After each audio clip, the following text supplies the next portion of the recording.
Hey guys, TommyBoy61, and today I want to talk about cosmetics and the microtransaction system that is coming back to Star Wars Battlefront 2. So if you want to know about all that fun jazz, stay tuned.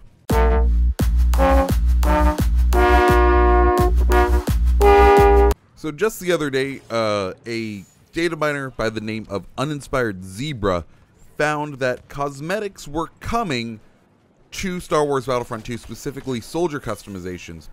And this is really interesting because it sounds like EA is actually listening to us. They're like, "Oh, you don't like the progression system? You don't like paying for loot boxes that do progression? Instead, you just want cosmetics." And the whole community is like, "Yeah, that's kind of what we wanted." Well, turns out EA's kind of listening, because there is that side. However, there's a whole separate side to the story, and that comes from CFO Blake Jorgensen. He did an interview with GameIndustry.biz, and I thought we should also talk about that interview because it's some very interesting stuff he says. His first quote: "We pulled off on the microtransactions because the real issue the consumer had was they felt that it was a pay-to-win mechanic.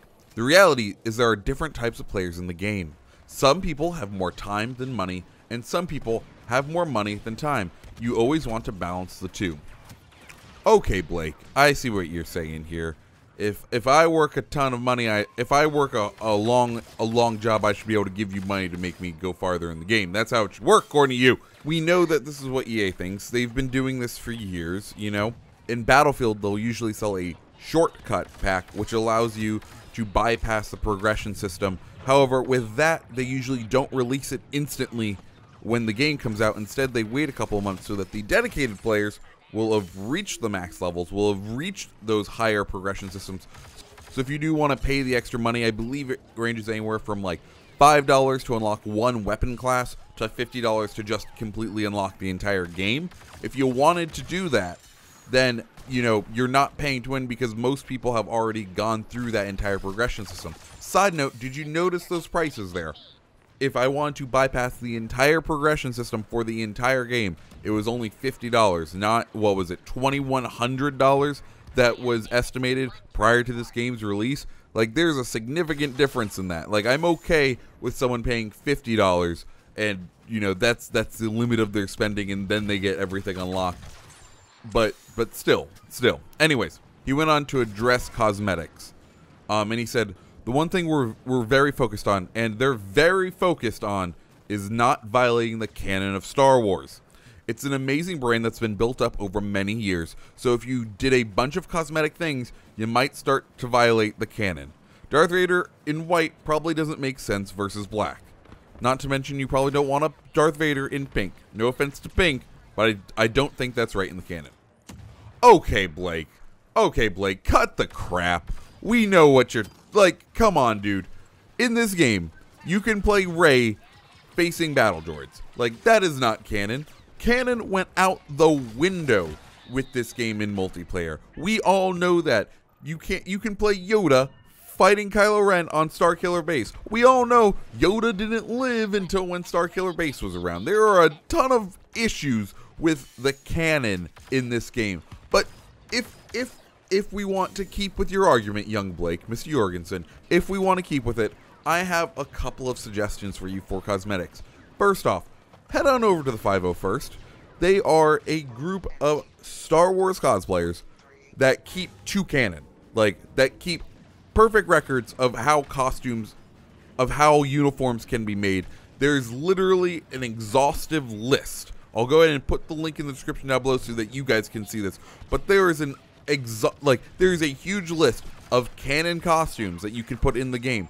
Beyond that, there are also weapons that are canon. There are variants in this game. If you didn't know, Star Wars being a movie means that props sometimes had to get kind of fumbled around, or there's multiple props and therefore there's multiple variants. One of the most famous things of this is Han Solo's DL-44. So you have his hero DL-44, which was used for the filming in London. Well, when they came back across, because this hero DL-44 was made from a real weapon, they couldn't bring the gun back from England over to America when they did some finishing filming in California. So the weapon that is used to kill Greedo, because the Greedo scene was filmed in a different location than the rest of the movie, they actually had to make a completely new weapon, and it is very far off if you actually look at it and you freeze the frame. Like, to the naked eye, it looks similar, but the frame mount is different, the flash guard is different. There are a lot of major differences in that weapon, and it has been known as the Greedo Killer DL44, and it's actually a special variant of the DL44 as far as in like prop collecting circles. So if EA wanted to put in the research to this, they would probably be able to find a ton of little variants of the guns that they could probably easily make. I'm not into 3D rendering and all that, but because they're kind of similar, you're just kind of changing up what the greebling is on them, the little accentuations. Like, you could probably very easily go in and edit and modify your existing stuff to do this. Also, like I said, go to the 504s. They have a ton of different things. Like Vader, let's be honest. Let's look at this. He has had that are currently in canon, because you know we need to stay accurate. He has currently in Star Wars Rebels, he has a different look. In Return of the Jedi, you could do his unmasked version. Revenge of the Sith, you could just give an Anakin kind of skin. A New Hope, he has the red lenses in the Vader thing. Empire Strikes Back, he has a different look than he has in New Hope. He has the black lenses, and the prowl of his helmet is a little bit different. Vader comic number 5, one of his legs gets exposed as like a robot leg. Like, those are all really cool customizations that are within canon, so they are staying within what you want to do, but they're cool microtransactions that I think the community would like. I think the community would like little changes like that. Now, his last quote, which is the one that is really kind of annoying, is, "We're not giving up on the notions of microtransactions. We're learning and listening to the community in terms of how to best to roll out in the future. And there's more to come as we learn more. But I would say we're certainly not changing our strategy. We think the strategy of deeply engaging games, keeping the community together, and allowing people to play those games with the new content via events over time is critical to the future of our business. We feel like we've nailed that in our sports games, and will continue to try and find out the best model that works in non-sports games." Well, bud, I'm trying to let you know right here. It's very simple. Cosmetic. Like, there you have a franchise that has a ton of cosmetic variants in it already. You maybe aren't a big enough fan to realize that, or maybe like you don't really realize what you have there, but you dig a little deeper, I'm sure you'll be able to find it. But it is kind of worrying, because right now EA rakes in a ton of money with their Ultimate Team franchise, with their Ultimate Team game modes in all of their other sports franchises. That's the additional monetization that he's talking about over there. In fact, I believe FIFA's brought in somewhere around $800 million last year alone, which is that's a ton of money. That's nearly $1 billion.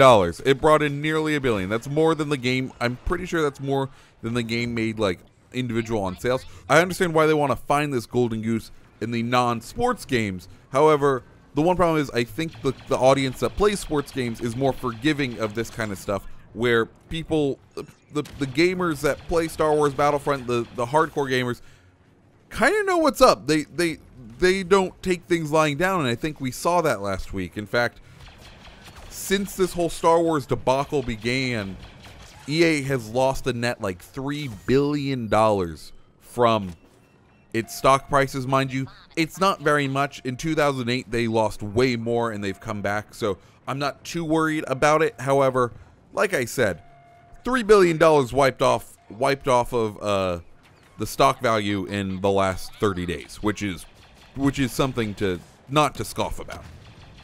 So yeah, guys, that is everything that's going on with the cosmetics and microtransactions in Star Wars Battlefront 2. I am excited for the cosmetics that are coming. Like, if you look through there, we're getting some light customization, though I think, as always, we want more. I want to play as an ARC trooper. Come on now. That's all I really want. Clone Wars. That's all we really need. But hopefully EA figures this out soon, because I like this game. Like, I'm not gonna lie, as much as people are ragging on it, the mechanics of the game are a lot of fun. Not the progression, but the gameplay, the moment-to-moment gameplay. And I love Star Wars, and I just want to continue to live in this universe where I get to play with Star Wars all the time. So if you like the video, go ahead, hit that subscribe button. If you decide to stick around, hit that like button or the dislike. Though, come on now, you know you like the video. Also, if you'd want to, go ahead, head on over to Instagram, head on over to Twitter. Follow me on those. I'm TommyBoy601 over there as well, guys. I hope you have a great rest of your day. See ya.